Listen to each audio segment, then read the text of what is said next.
We'll get started in a minute so that everyone can join.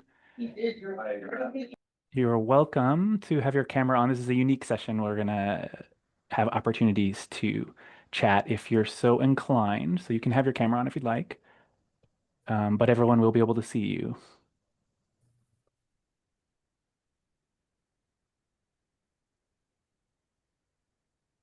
Okay.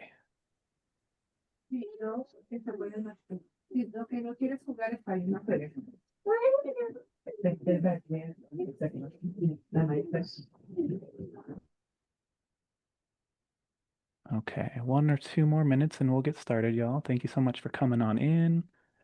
Thank you so much for joining.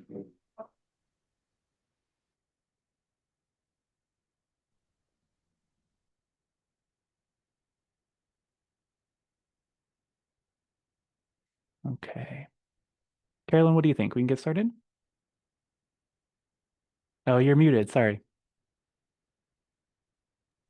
Yeah, let's get started. All right, fair.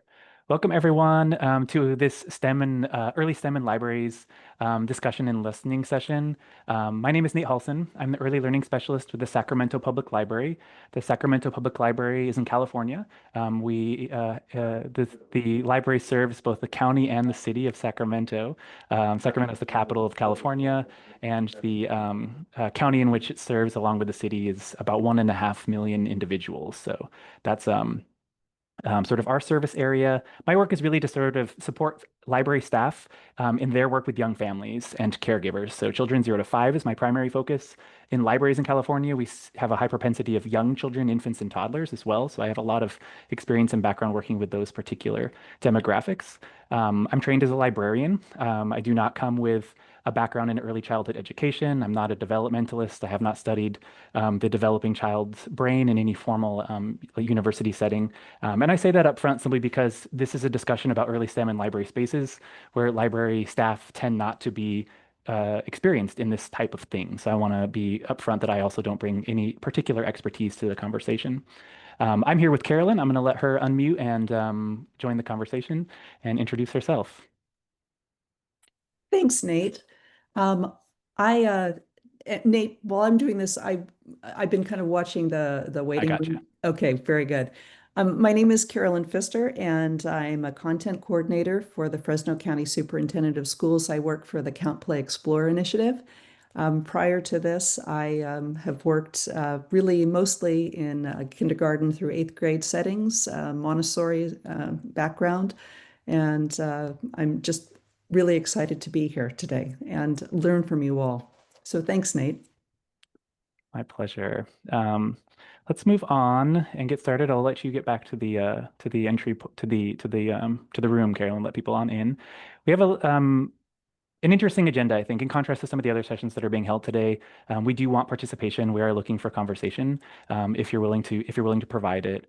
So today we'll share a little bit of background information about the Count Play Explore initiative and how it can particularly support library programming as well as the other work that the initiative does.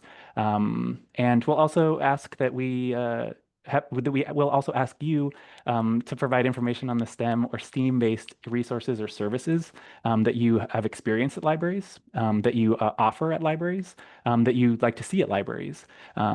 The point or the goal of this session is really to walk away with a consensus or a better understanding of where libraries are at in serving young families and children in STEM learning, and what gaps might exist in the case that the Count Play Explore team can utilize their expertise in providing supports and resources that will help libraries continue to do this work with success.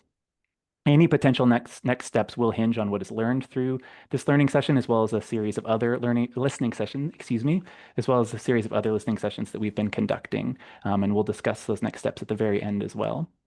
But to start off, we'd like to know who you are, where you're coming from, and also what your role is in in a library. But if you're not working in a library, that is excellent and totally fine. We're happy that you're here. You bring in that community perspective of what kinds of things you can envision a library offering.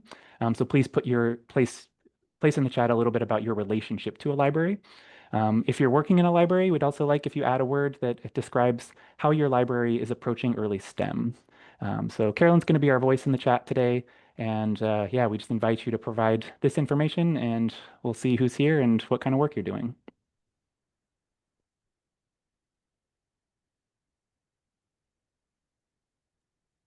Hello, I can start. My name is Yo, Joanne Reese, and I am a branch supervisor for Waterford Library, Waterford, California. And I am fairly new to my position, so I am learning. One of the ways that I think that our particular library can interact with the STEM program is through our story time. So I'll use mm, the word story time. I can't wait to hear more about that when we get on to some discussions around how you're executing early STEM or envisioning it. Thank you so much for introducing yourself and happy to see some California here too. Yeah, thanks for having me. Yeah. So Nate, we're also hearing from Naomi Vasquez that she's a child care processor from Imperial Valley, California. And Sophia Juarez from the Oceanside Public Library. She's a librarian too, and her word is hands-on. Yo. Karen from Kern County Library is a branch supervisor. Michelle Rentz, youth services librarian from the San Diego Public Library. She put in the word story time. Angela C. shared that she is a kindergarten teacher with dual language in Austin, Texas. And Holly is a reading specialist for school. I'm not sure how they support. Kate from Compton from the Colorado State Library says many Colorado libraries are building STEM through play. Douglas Yeah. Kearns said, I'm an instructional technology specialist. I work for the Tulare County Office of Education, and they provide resources to over 50 districts. Mm, Anna doesn't work in a library. She's a preschool teacher. Monica, who uses they, them pronouns. Also, I have an awesome experience working with Nate in the Sacramento Public Library. I'm a librarian. I work with all ages, but I'm at a branch where our super users are families with kids under 5. Gianna says that she is with the Alhambra Library Youth Services Library. She's an assistant, and she put in story time. yo. Um, oh, I hope I'm saying this right. Carre, Kari. um, It's Kari, Kari. Yes. thank you so Hey, much. Kari. She's, Uh, oh, maybe you want to say this. This is much better if you I do. would love to. I'm Karia Tyler. I'm the owner and lead teacher at Tyler's Tots Child Care and Preschool here in Fresno. I'm an Early Stars participant as well. And I actually just got a little extra information about Count, Play, Explore yesterday. So I'll be hitting up my Fresno superintendent of schools here in Fresno next week. But my word is imagination. Lovely. Lovely. And Nate, to round this out, we've heard from Skylar, a librarian assistant at the Yolo County Clarksburg Library. Exploration backpacks are popular for STEM. And also from Rebecca Tate, a pre-K teacher, librarian in Nevada, and Joanne Reese, who it hopped, a branch supervisor for the Waterford, California Library, hoping to connect our children through STEM through story time. Mhm. And Angelica Ruiz says, good morning. I'm Angelica, a bilingual library assistant at the Stanislaus County Library and the Children and Teen Department. Exploration is my word. From Angela C., teacher from Austin again. I add books in every learning center besides read alouds and small groups. And that is Wow. our fantastic group today. I'm so happy to see such a variety of professions, but also locations here in the room today. It's exciting to get different perspectives and point of view, so I'm really happy. I hear things like hands-on, playful engagement, imagination coming up over and over. Library settings include things like story time, of course, opportunities to engage communities. So I think there's rich experience here, and we can all learn from each other and find out where we're at and what kinds of things we're doing together.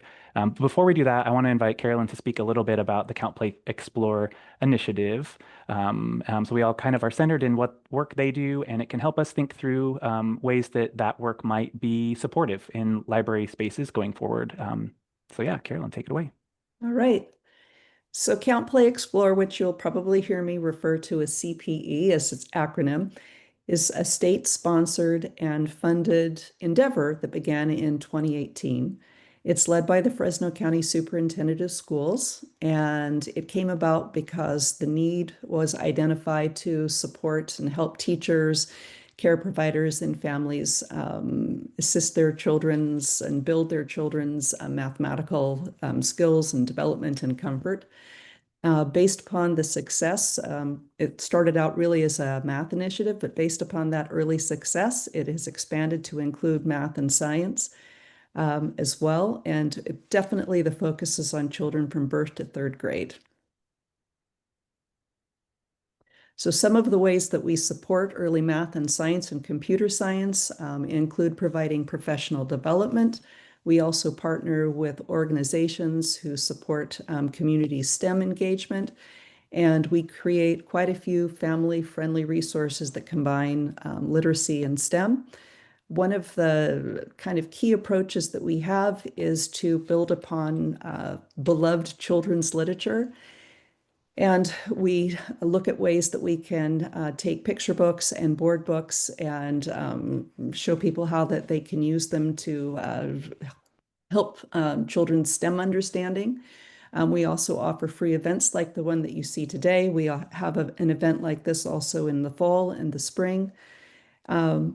We create the I'm Ready videos, and we'll talk a little bit about that during the immediate break after this presentation. We're always super eager to collaborate with anybody who is interested in STEM, and we're very excited that you're going to be telling us a little bit about the STEM that you're involved in. And I'll turn it over to Matt or to Nate there.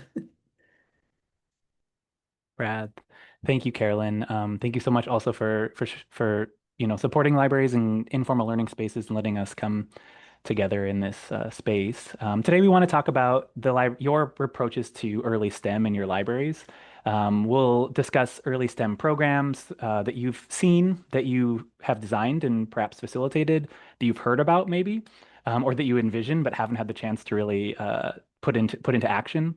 We'll talk about the resources and services that you're seeing, that you're developing, that you're using, and dive in a little bit to early STEM partnerships. All leading also to an opportunity for us to talk about what kind of gaps might exist for early STEM support in libraries throughout the country or even the world if possible. To do this, we thought we would invite a conversation. So you as participants today are welcome to participate in this discussion. You're invited to participate in this discussion. We have 4 questions that will be shared on the screen for you to read and to see and respond to. I want to guide the group through these conversations in a manner that allows you to feel comfortable in answering if you'd like to, or just listening if you'd rather do that. I know librarians, speaking as a librarian, sometimes hearing ideas is a really valuable use of time. So if you're able to share, other people in the room can also learn. So that's perfectly appropriate use of this space. Please do feel free to come on mic or use your video to answer questions or to respond to discussion questions or other attendees. If you do, please do raise your hand just so we can get you in the order in case there are more people looking to come on mic at the same time. You're also very much invited to respond in the chat. Carolyn is the voice of the chat today and will read out chat responses so that each attendee can hear and respond to them as they choose, depending upon what situation they find themselves in. It's not always easy to see the chat, so reading it out is really supportive and helpful. And I'll do my best to facilitate so that if you want to share something, you have the chance to do it. Virtual discussions are certainly different from those that we have in person. So I'm going to lean into some periods of silence. It's not that my mic's broken or I'm intentionally I'm intentionally being silent so that we can recognize the time that you might need to consider, reflect, and then articulate a response. Or in particular, if you're providing a response in the chat, it just takes time to type sometimes, and we don't want to move on too quickly in case someone's looking to respond inside the chat. So that's sort of the invitation for today. Participation, learning together, and sharing where California libraries are at generally. Sorry, I'm in a California space of mind here, but where libraries are at as it pertains to early STEM. So the first question we have is what early STEM programs are already in place and thriving in libraries that you work in or libraries that you utilize in your community. I wonder if you're willing and or ready to provide any sort of response in the chat, or if you want to come on mic, please do. I'm gonna mute for a second and let everyone think through the question and look forward to your responses.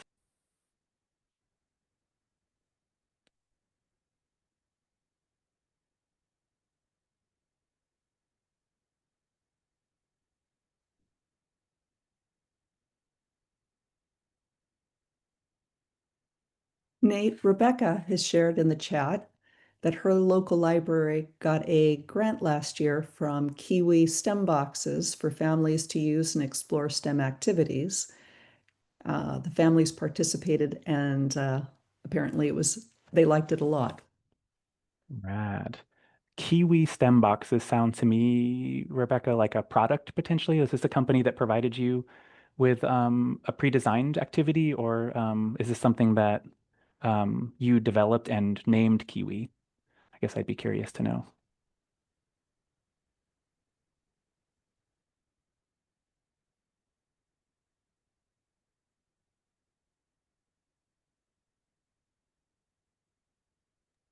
Wonderful. And she Okay. responded as it's a product or a company. Okay, that's great. So utilizing the expertise and skill set of members of our community or other entities or organizations, for sure. Kits or STEM boxes are working well for you. Great to hear. Sophia shared that we have a pre-K STEAM program that has been really popular with learning families. We encourage caregivers to work alongside their toddlers on sensory projects to help explore different methods of STEAM. Thank you, Sophia. I like the point about caregivers being encouraged to participate as well. And sensory projects. A sensory focus to explore STEAM is interesting. Okay. Wonder if anyone else has any experience in utilizing sensory activities for young children in STEAM or STEM programming. It would be interesting to hear if there's something that's particularly loved. Yeah, also that.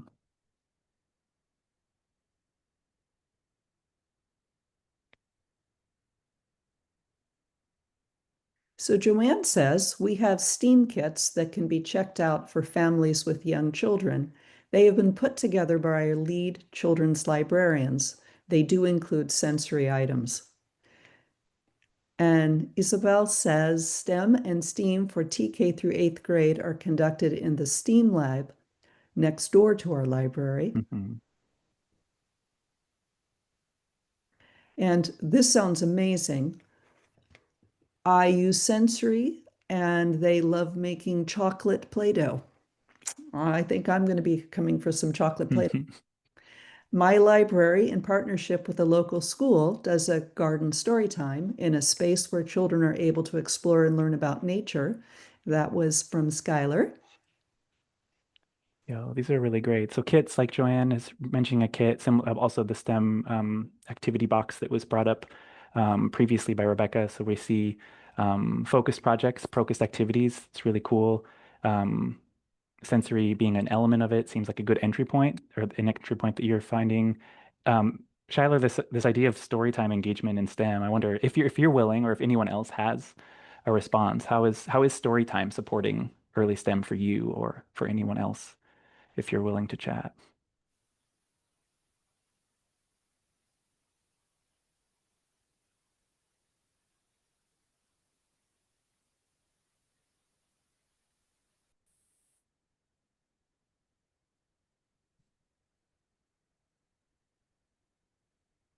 Nate, from Monica, I'm with the Sacramento Public Library and we have STEAM kits and STEAM programs for kids kindergarten through 5. I guess that's 5th grade. I'm here to learn about how we can do more STEAM with younger kids. Also, we have a program called Explore and Learn that has some STEAM concepts. Yeah. Thank you, Monica, for bringing Explore and Learn into the chat. And also the age range is really important here. This is birth through 3rd grade, so we do see some K through 3 activity work in libraries for sure. What happens when we scaffold it down lower to those babies, toddlers, and preschoolers is an open question, and one that I think is being partially answered to some degree. A focus on sensory, for example, has been brought up. But I do agree with you, Monica, that there's some opportunities to hear more about what people do with those younger children as well.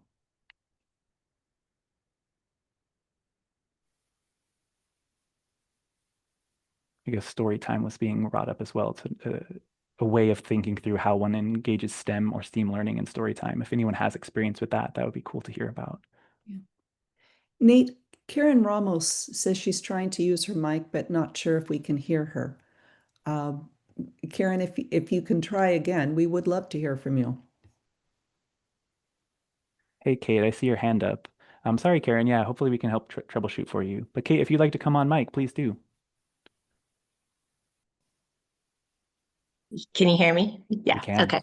One of the things I used to do as a children's librarian was combine kind of the early Every Child Ready to Read skills like prediction and read a bunch of storytime books about prediction and then have activities afterwards, like will it roll? And I just had a bench and let kids take different toys and see, will it roll down this thing or will it float? And there were just kind of bins with water and they got to test different items. So combining the skill and kind of the theme of the story time would focus on vocabulary words, and then the sensory came in with like hot and cold or soft and hard. So I think a few ideas there.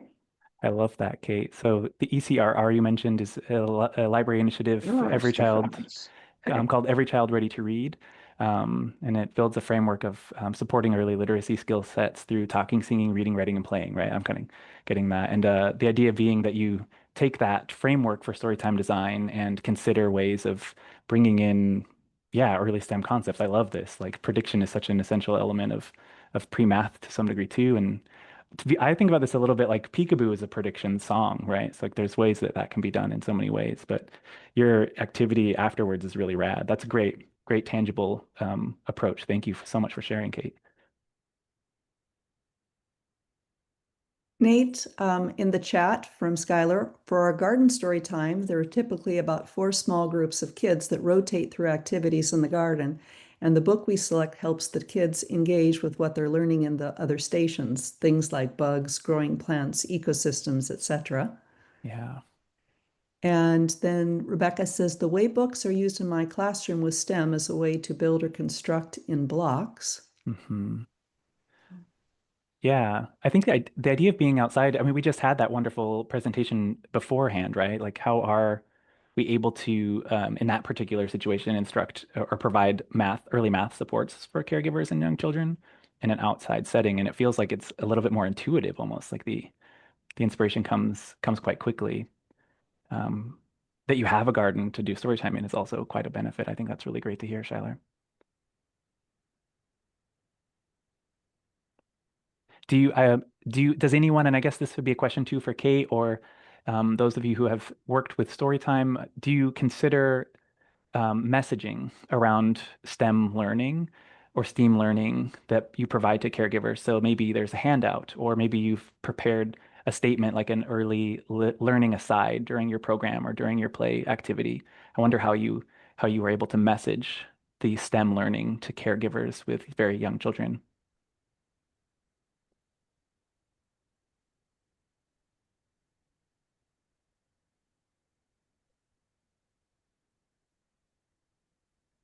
Yeah, come on. I used to always have like at the sign in there the theme of the day, whether it was something like prediction and using the early literacy skills, and then I would put it at the stations around the room. The Bay Area Museum of Discovery in San hmm Francisco has some really cool prompts around, I wonder, and so we would put those up for caregivers also as kind of a guide to conversation and interaction around what was happening and getting kids to observe a little more and think about what they were seeing. But certainly we kind of had, as you checked in, there was the early literacy aside, which then prompted me to remember to say it. Sometimes I'd put it up on slides with the song lyrics. The more places I saw it, the more likely I felt like people were getting that message about what we're doing and why. Keep it front of mind, right? Yeah. Can Definitely. think of that. Yeah, for sure. That's a great point. I want to shout out the Bay Area Discovery Museum. The signs that you mentioned are going to be linked here for those who would like to look at them. Sorry. There we go. But the Bay Area Discovery Museum does provide a lot of helpful supports in messaging for caregivers for sure. Um, And I love that. Yeah, just reminders around the room for you as much as for the caregivers who are there. Carolyn, do we have anything in the chat? Yeah, I'm hearing that early literacy tips are shared and that Mhm. STEM books are available for checkout. Rad. So the messaging just through the use of the resources or service that you have on site too. And That's another great. message, we have included counting as part of our early literacy tip rotation and story time, and we incorporate books that support the literacy tips. Right. That's rad. Okay. Just wanted to check my mic. Is it working? It does work, Karen. We got you. Okay, perfect. Okay, I'm gonna Yeah. turn on my camera. Okay, so I just wanted to chime in from earlier. So here at the Kern County Libraries, we partner with the Kern High School District, and we partner with them during the summer for our summer reading challenge and our summer lunch and stuff. Well, they had developed these wind tunnels. So they're fans, there's like plastic tubes around it, and then the kids are able to create their own craft and they try and make it fly. And Mhm. it's amazing. They love it. It's such a hit. We do it almost daily unless I have like story time or other programs that I need to do. But they will get coffee filters, pom poms, tape. They get what are they called? The pipe cleaners. Yeah. They get popsicle sticks and they try and create whatever flying thing they want, and they go and they test it out. And then some of them are too heavy, so we always encourage them. We're like, okay, you need to go modify it. You need to figure out, like, put the weight somewhere else, make it lighter, make it heavier, and they love it. And I will see like 2-year-olds in there with their feather just trying to make that fly, or I'll see even teenagers coming in Mhm. and trying to create something. So it's amazing. Even parents are down to create a little craft and make it fly for themselves. Like, it's amazing. It's so much fun and it keeps them entertained for a long, Yeah. long time. And we go through materials so quickly. Like, it's almost like every other week that I have to make another purchase request for materials. And it's fairly cheap too. You can get all this stuff in Amazon, like in bulk, like the pom poms and the feathers and the popsicle sticks. And it really encourages them to get creative and really build and engineer something that can fly. Yeah. Mm-hmm. Karen, thank you so much for sharing that. There's the use of a wind tunnel, but also like bringing in lots of different kinds of objects is really rad. Rather than maybe like a storytime scarf, you bring in a popsicle stick or a cup or something. That's really cool to hear. And I also like this idea of scaffolding, right? So like you provide an opportunity for something that really reaches a large span of the target age group here today too. It's really cool. Um, Thanks for sharing that. And those wind tunnels, they're out there. They can be found. Yeah, they're super cheap to make too. I encourage you guys to like look at our Facebook page as well. We always post pictures of the kids doing the wind tunnel, so you guys Cool. have an idea of like what it looks like. Yeah, it's super easy, and like I said, like the kids love it, and the crafts they make are really cool, and they decorate it, and yeah, it's really nice to watch them try and make it fly. It's really cool. I love it. That's awesome. Thank you. Um, I'm going to transition us over to the next question. Unless anyone would like to provide any more responses, please do put them in the chat. We'll catch up with them for sure.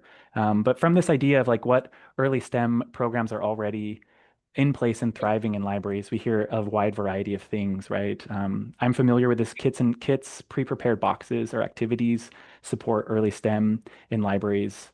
A sensory approach has been suggested to sort of scale down potentially the age range that these boxes or kits are appropriate for or developmentally targeting. Story time came up as far as library supports, and that we're able to utilize existing techniques like the Every Child Ready to Read framework to incorporate early STEAM and early STEM concepts into the learning and also message to caregivers about the importance of these early building blocks. Partnerships that was just mentioned by Karen as well, like using outside expertise. Kiwi as a corporation or company was mentioned, and offering up the opportunity for outside expertise, like even Count, Play, Explore resources to help us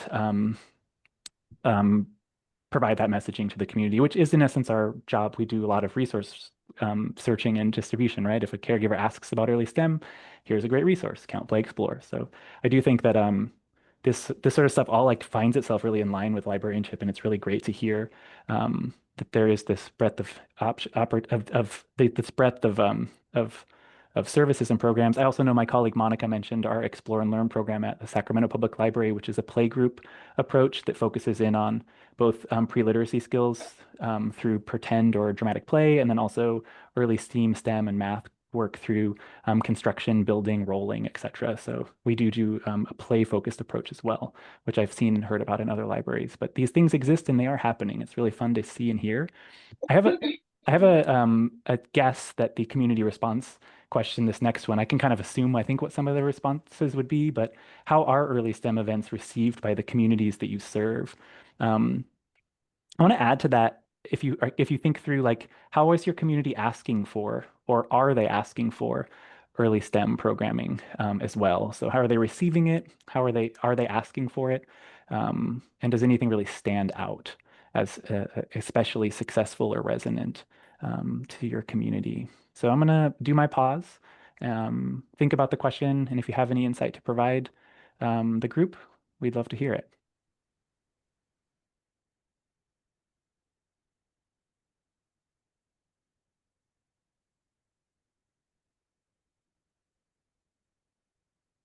We have a "they love it" in the chat. Somehow unsurprising, yeah.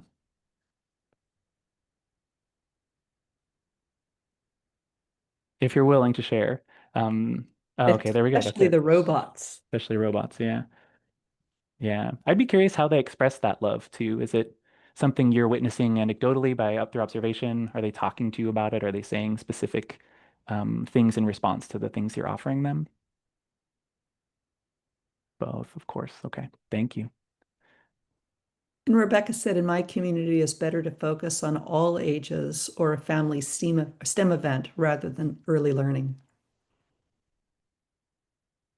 Rebecca, do you mind elaborating in that if offering an early learning STEM or STEAM event, it's the attendance is low? Is that what you're sort of indicating, and that the family approach is better for attendance, or is it that your families just are mixed ages and that's the best way to go? I'm curious to know more.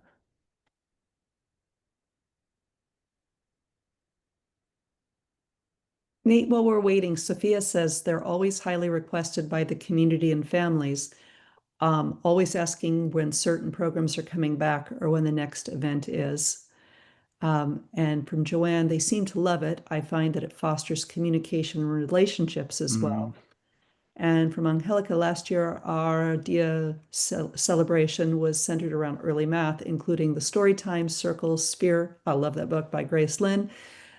This book is storytelling math book. One of the activities was making bubble wands of different shapes to see if the bubble wand would match the shape that the children made with straws and chenille stems. The families loved the hands-on learning and making connections. They're always asking for more of these opportunities. I want to put in a shameless plug that one of the things that the Count, Play, Explore initiative is doing is working on publishing with Charles Bridge 16 early STEM titles, board books, and picture books that will be available starting in 2026. So on the horizon. Rebecca said, back to your question, yes, it was low attendance. The attendance is low and families are mixed age, so a combination works best. I understand. Yeah. These are great. Thank you all. I love, Joanne, that you brought up the idea that the specificity of STEM or STEAM programming is offering opportunities that foster communication. You're able to maybe provide that information to the caregivers, and that helps build relationships. It's incredible. And the idea of using early math as a focal point for DIA celebrations is very cool. I know that one point that's come up in previous sessions is yeah, just the need to offer STEAM programming, STEM programming in as many languages as possible, and focusing in on diversity is a really excellent approach. I love hearing that. Yeah.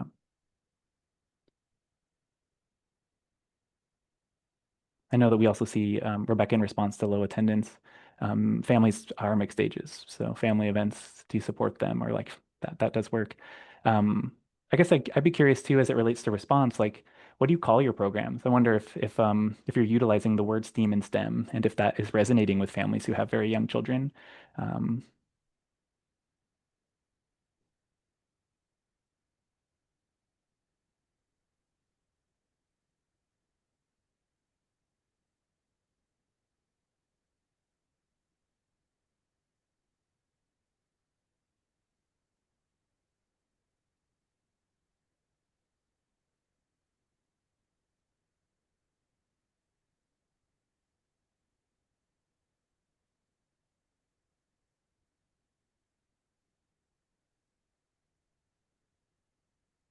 Anything that you're seeing in the chat, Carolyn? Our families are mixed ages. We did try and focus it more for 0 to 5, but all ages were welcome. We encourage all ages to participate together. Yeah. This is our most successful program. A lot of families like a more interactive and movement-focused program. This can be much more welcoming for the families who are worried their child won't sit through a more traditional story time. I've heard from other librarians that framing play around STEM increases buy-in from families and the community. Yeah. I like that even for a program 0 to 5, Angelica, that or excuse me, that you're focusing it on 0 to 5. So you're probably looking at that scaffolding, what works for the toddlers that's also successful for the older 7-year-old who arrives. It's a really nice strategy, but keeping that toddler and their caregiver secure in the fact that this program works for us. And I think, yeah, Kate, like I was inspired by that previous speaker too, just the way that movement, the way that song even can encourage STEM and STEAM learning.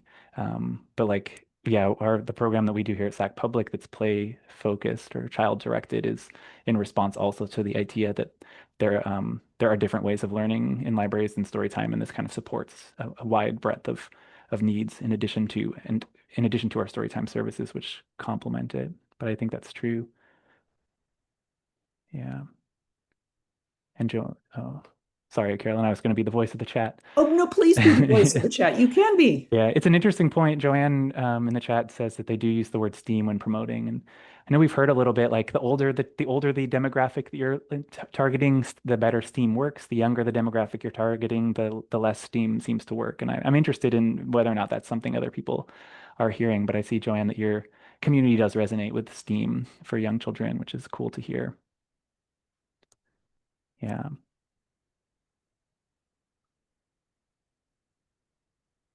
I'll say that this is really great feedback that you're hearing from your communities, and um, shows also that there is demand and interest for this kind of content. So it's really great to hear.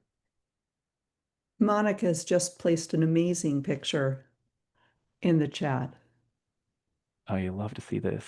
Just really lovely play setup.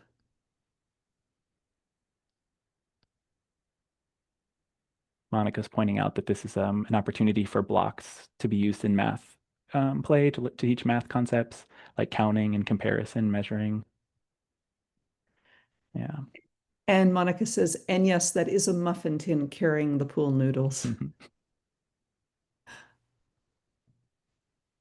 There. Okay.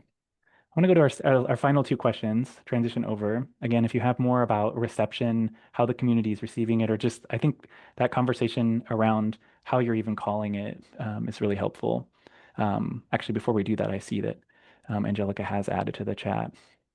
Yeah, she says having STEM or STEAM gets people excited if they know what it means, but also spikes interest in those that don't. And most patrons are willing to give it a try and then come to more of our programs like Tinker Tuesdays, Lego Play, and drop-in DIYs. I love it. I think there is that component of community awareness too. I think that's what you're speaking to here, introducing the value of early STEM to the families you serve. And as Miss Sherry is saying above, like there is a demand too. So it's like coupling that. Families are seeking it out in some spaces. So I see like from this question, what I'm seeing is that the reception is positive. I don't think there's a surprise. Like a lot of the work that libraries do with young children is received positively. That it provides opportunities to foster communication was mentioned. I really like that, and it relates, I think, also to what's being said here about expanding awareness around essential early learning skills. It's a lot of that awareness is a lot of what we do in our storytime spaces. Not everyone has the knowledge of how a book supports later literacy success, or how a book can support later STEM success, or how playing with muffin tins and pool noodles, as Monica has shown us, can support later math or STEM learning. So us providing that information and awareness is a part of this reception, it would seem, that there's a lot of demand, as Sherry has pointed out, that there is a lot of it here. And that using diversity initiatives as well, or just making sure that we're connecting in various languages and meeting communities in the languages that they speak, can help breed that success, but also is received really well. So kudos to you all. It's great. We have two more questions. I want to focus on the first one that's here on the screen right now. So how do libraries share their early STEM programming ideas with each other? I know we have some educators in the space. I'll shout you all out because I've learned a lot from educators about early STEM. What we're doing right now is an example of that. But I do wonder how you share ideas or learn about things like early STEM to provide that content to your community. So I'll go on my mute and let you all think about it. And if you have some responses, let's hear about them. I'd like to hear.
I could shout out a couple ideas that I've used, and then I'll pass it over to Carolyn for the chat. I think, um, um, like we utilize social media these days, I think, for a lot of ideation, and not just library. Instagram pages, for example, you can find a lot of information about how to engage in STEM learning through educators, but also caregivers, people who are thinking about and sharing their ideas on Instagram or Facebook or other places. It's been really supportive for me, as one example to kind of kick it off. Carolyn, I wonder if we have anything in the chat we should lift up. Yeah. So for Monica, we've done a coding with Lego program for school-age kids that was well received, and we'll be doing that program again next month. My challenge is getting it toddler-friendly with Mega Blocks. And then from Nate in the chat, Legos are the OG STEM program, nah? How young does that target audience go, Monica? From Joanne, Waterford is one of 13 branches in Stanislaus County. We are all connected and we meet regularly to share ideas and to talk about what is and isn't working in the children's programming. From Miss Sherry, wow. And Rebecca writes, hold on, it jumped. It was just STEM in my library, not early STEM. I did an early STEM math night as a parent engagement. Within our library system, we have a library youth services committee that reaches out to local community partners like First Five, Gallo Center for the Arts, Modesto Junior College, school library teachers, as well as others to partner up to provide programming. We also think internally about how we can reimagine our current programming. From Kate, I think there is more room for sharing, but we have a virtual early literacy conference. That's exciting. There's a link there that allows folks to share all programming, but often STEM comes up and as well as a listserv. And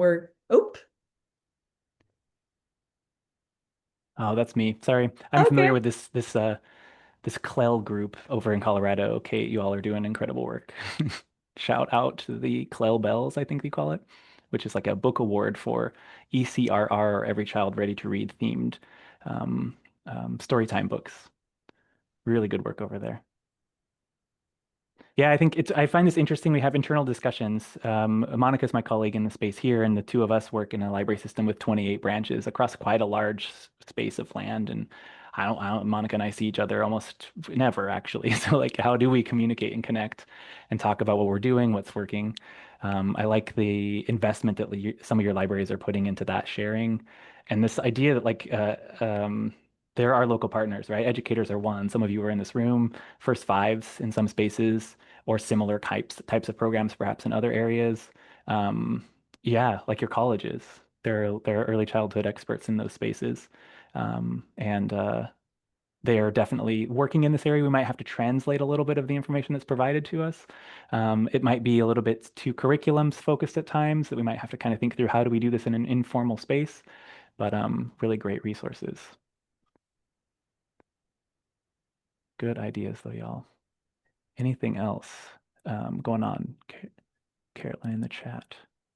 For Monica, that on average, the youngest has been first grade. Yeah, And I don't see anything else added. cool. Thank you for those responses. I know there's a lot of ways that we connect and communicate, but I think it also leads into a little bit this last question. And Monica is also speaking to something that I wanted to lift up too, in this idea that are there early STEM needs or gaps in our libraries? And I'll highlight also something that was said, I think, in the first question, where librarians were designing STEM kits for one of your systems. And that's a space in which we have to professionally develop ourselves to do these things. Most of us do. Some of you may have that background. So like this idea of like what kinds of needs exist for our professional community, and what kind of gaps might we be able to, I guess, ask some experts to help us fill. And one of those is that idea of how do we develop ourselves professionally. But Monica brings up another one, like the STEM labeled program. Sometimes it's hard to attract kids that are younger. I think those are things that I see. But I'd be really curious to hear your responses to what gaps and needs exist.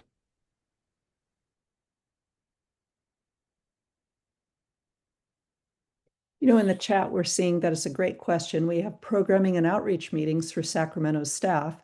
We have regional meetings, but we don't always have time to talk STEAM. And from Sophia, we started our pre-K STEAM program because we saw a lack of programming for that age group in nearby libraries and preschool daycares. Yeah, responding to that need, Sophia, that's rad. Kate, we'd love for you to come on, Mike.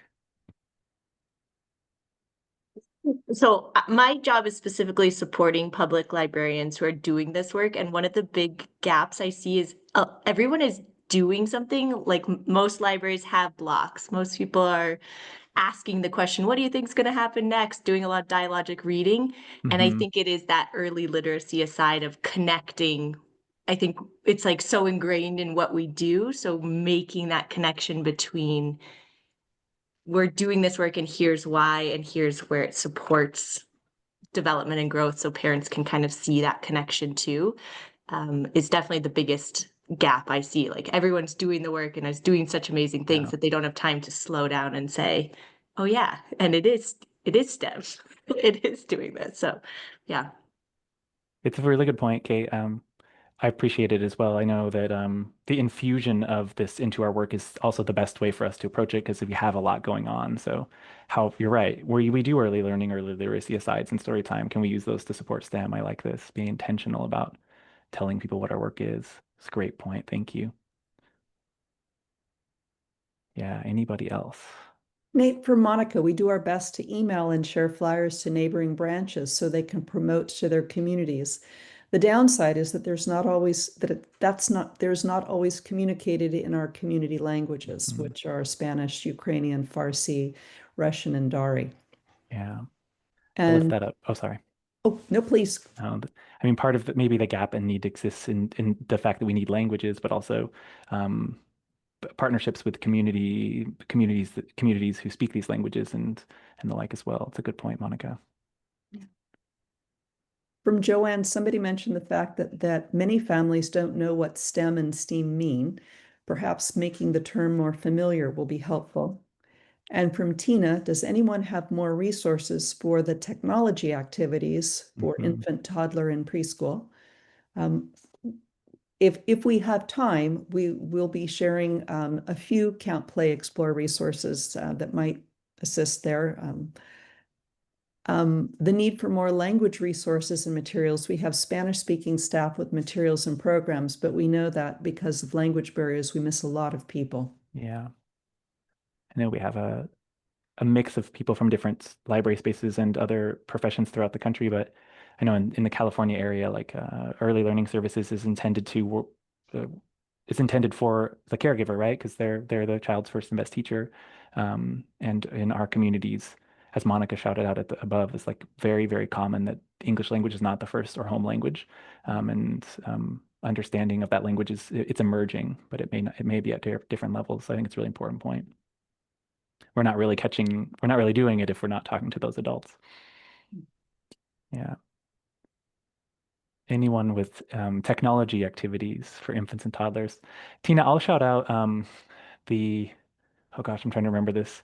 I learned about it from the Bentonville Children's Museum. They call themselves the Amazium, and they have a sort of, I don't know if it's a framework, it's just a lens through which they look at playful early STEAM, and they call technology, see if I can find this really quickly.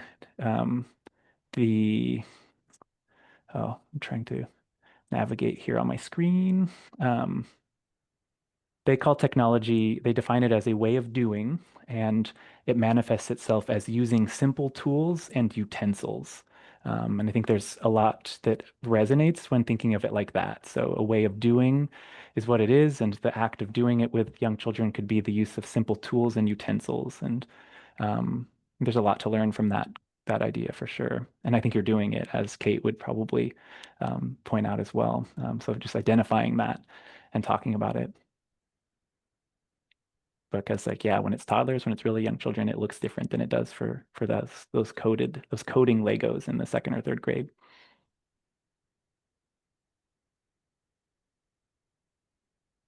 Yeah. Anything else? Any gaps you might be seeing? Oh, what is the website? I'm going to load the image. I actually don't know if they have it on their website.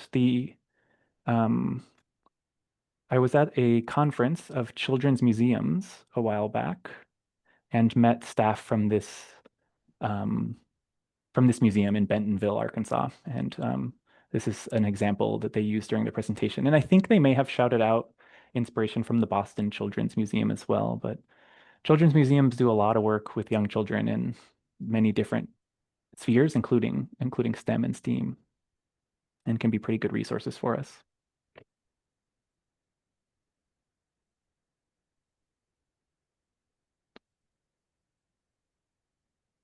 Nate, I also feel like a lot of early learning tech coding activities might have overlap with math, like pattern recognition at a first look at coding. Yeah, fair for sure. And from Rebecca, early coding for infants involves introducing fundamental concepts like sequencing, problem solving, and logical thinking through play-based activities and age-appropriate materials. While formal coding with computers may be more suitable for older children, young children can benefit from activities that foster these foundational skills. Yeah, Rebecca's inspiring point to what is sequence. I know that it could be that you're playing pretend kitchen and first you have an empty pot and then you add an orange noodle and then you add a red noodle and there's a sequence that you might have there that you can work on as well. Lots of different ways to go at that. Or singing a song first, the itsy bitsy spider first climbs up the spout and then is very, very unfortunately wiped out, but then has the chance to climb back up again. There's a sequence there.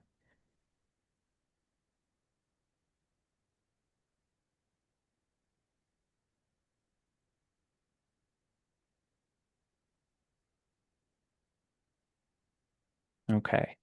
I see Monica has made the point that patterns are built with blocks frequently, which I think is really great.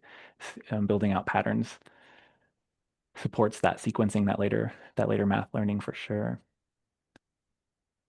And with that, I want to push us ahead to some resources that the Count Play Explorer team has.